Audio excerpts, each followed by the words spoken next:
Hallelujah, hallelujah. আজকে যে আমাদের প্রভু সমাপ্ত করলেন, কি সমাপ্ত করলেন? শিক্ষা গ্রহণ করিবার পর যিশু সকল করিলেন, সমাপ্ত হইল, পরে মস্ত অবনত করিয়া পিতা পরমেশ্বর যে প্রভু যিশুকে যা বলেছিলেন একটাও তিনি অগ্রাহ্য করেননি। প্রথম থেকে আদি পুস্তক থেকে আজও পর্যন্ত এবং যেটা হবে তারও তিনি সমাপ্ত করলেন। আচ্ছা, আমরা দেখতে পাই যে আমরা যখন প্রভু যিশুকে ভয় করি, ভয়, তখন কি হয়? আমরা সব দেখতে পাই। ভয় না করলে আমরা কিছু দেখতে পাই না। ভয় মানে কি? রেসপেক্ট। আপনি যদি আপনার ঘরে থাকেন, আপনার ঘরে স্বামী সন্তান থাকে, তখন তাদেরকে দেখে আপনার ফালতু কথা বলবেন না। কারণ কি? প্রেজেন্ট। ঈশ্বর আমাদের সঙ্গে বর্তমান জয় করে জয়ের পতাকা আমাদের হাতে দিয়ে দিয়েছেন। হালেলুয়া। সেই জয়কে আমরা যখন সম্মান করব, তখন আমরা প্রভু যিশু যেমন খুশি মৃত্যু পর্যন্ত পিতার আজ্ঞাবহ হয়েছিলেন, আমাদের মৃত্যু পর্যন্ত ঈশ্বরের আজ্ঞাবহ হয়ে জীবনযাপন করতে হবে, বিশ্বাসের জীবনযাপন করতে হবে। কারণ ঈশ্বরের বাক্য বলছে, যে কেউ আমাদের বিশ্বাস করে সে বিনষ্ট হয় না। হালেলুয়া।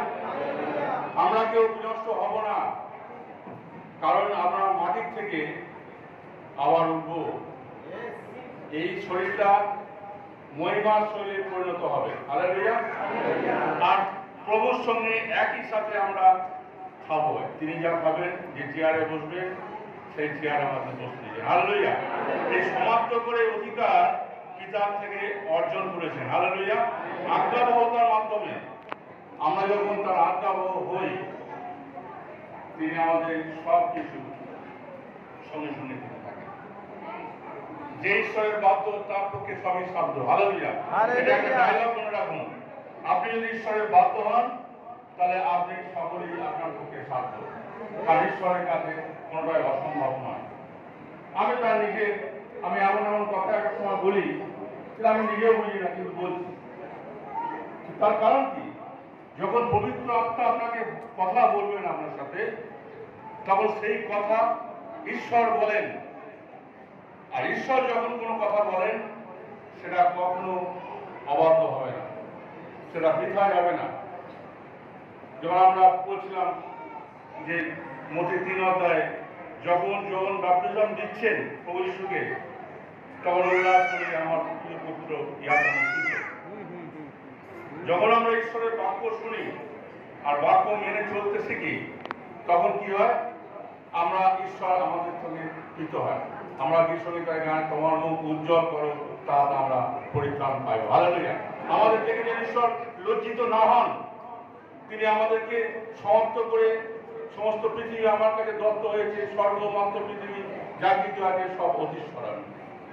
আর আপনি অধীশ্বরের সন্তান। যত লোক তাকে বিশ্বাস করল, গ্রহণ করল, তাদের প্রত্যেককে ঈশ্বরের সন্তান হওয়ার ক্ষমতা দিলেন। সারা টাকাতে আপনি পাবেন, এত টাকা আমি বাজার করতে হুকুম দিচ্ছি, 500 টাকার নোটে, 100 টাকার নোটে এত। কিন্তু আমাদের ঈশ্বর এমন পাওয়ার অপারচুনিটি দিয়েছে, হোল ওয়ার্ল্ড আপনার হাতে আছে। হালেলুয়া।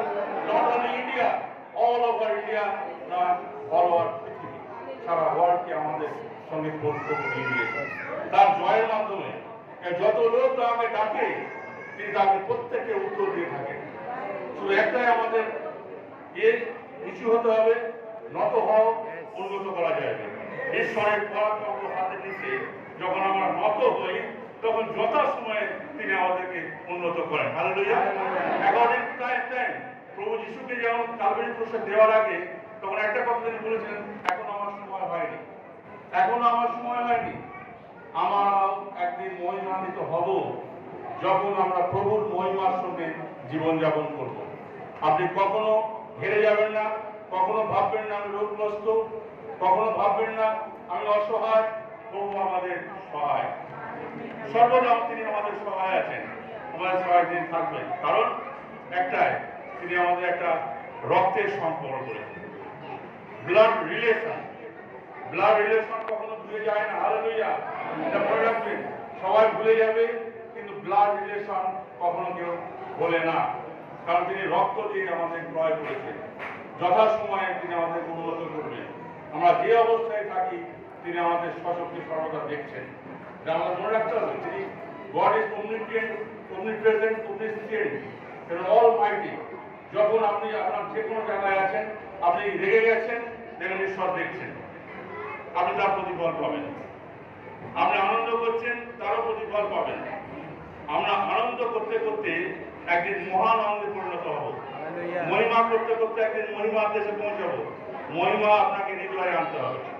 ধরুন আমরা পকেটে বাজার নেই, এখানে ক্যালকাটা সুপার মার্কেট নেই, কিন্তু আপনি সুপার মার্কেটে যাবেন, প্রথমে আপনার অথরিটি দেখতে হবে আমার পকেটে কত টাকার অথরিটি আছে। তারপরে যাবেন সুপার মার্কেটে যেতে গেলে করে এমনি যেতে পারবেন না, মেট্রো ধরুন, বাস যাবেন, কষ্ট করে ঘাম পাস করতে যেতে হবে। কিন্তু আপনি বিশ্বাস করলেই যেতে পারবেন, নচেত পারবেন না। বলছে আমি তোমার জন্য গৃহ নির্মাণ করতে চাই। প্রভু গেছেন সমাপ্ত করে গৃহ নির্মাণ করতে, এখানে আমাদেরকে রেখে গেছেন। আবার তিনি আসবেন, মারানাথা, প্রভু যিশু আসছেন, আসবেন। তিনি আমাদের বিশ্বাসীদের মনে, আমাদের মধ্যে একটা সাহস দিয়ে গেছেন। তিনি ধার্মিকের ক্ষয় পৃথিবী দেখতে চান না। এই ধার্মিকের জন্য তিনি ব্যবস্থা করেছেন, তার স্বরাজ্য তিনি আমাদের সামনে নির্মাণ করে রেখেছেন। এই স্বরাজ্য পৃথিবী আমাদের মধ্যে থাকে, তাহলে আমরা কিন্তু একদিন সরে যেতে পারবো। যেরকম ভাবি আমরা যে তোমার ইচ্ছা স্বর্গে যেমন পৃথিবীতে হোক, স্বর্গে যদি আপনার মধ্যে না থাকে, তা স্বর্গ কোনোদিন আপনি যেতে পারবেন না। তার ঠিকানা আই এম দ্য ওয়ে, আমি রাস্তা, আমি পথ এবং সত্য, আমি পথ ও সত্য জীবন। আর এই জীবন দিয়েছি কেমন ভাবে? বলছে তুমি নত হও, আমি তোমার উপর দিয়ে হেঁটে যাব। হেঁটে গিয়ে সকল লোক তাকে হেঁটে গেল, উল্লাস করতে পারে। আমরা একটা বছর নিয়ে দেখব বিষয়ও তার 51-23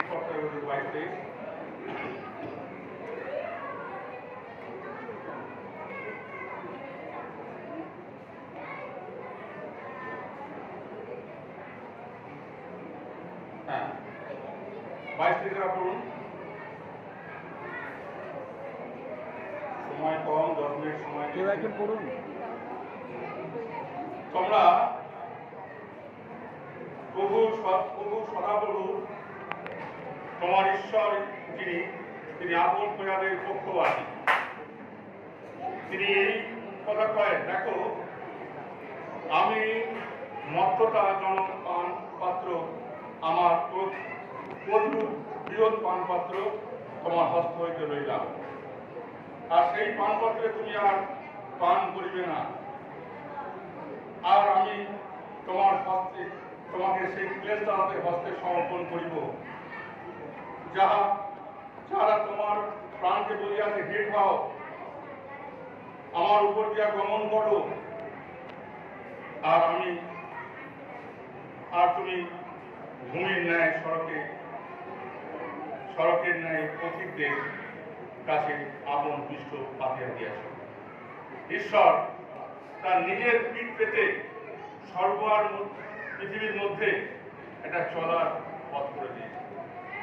তিনি একথা এই কারণে সর্বদা বলেছেন, আমি সত্য সত্য বলেছি, যে কেউ তো আমাকে বিশ্বাস করে সে কখনো মরিবে না।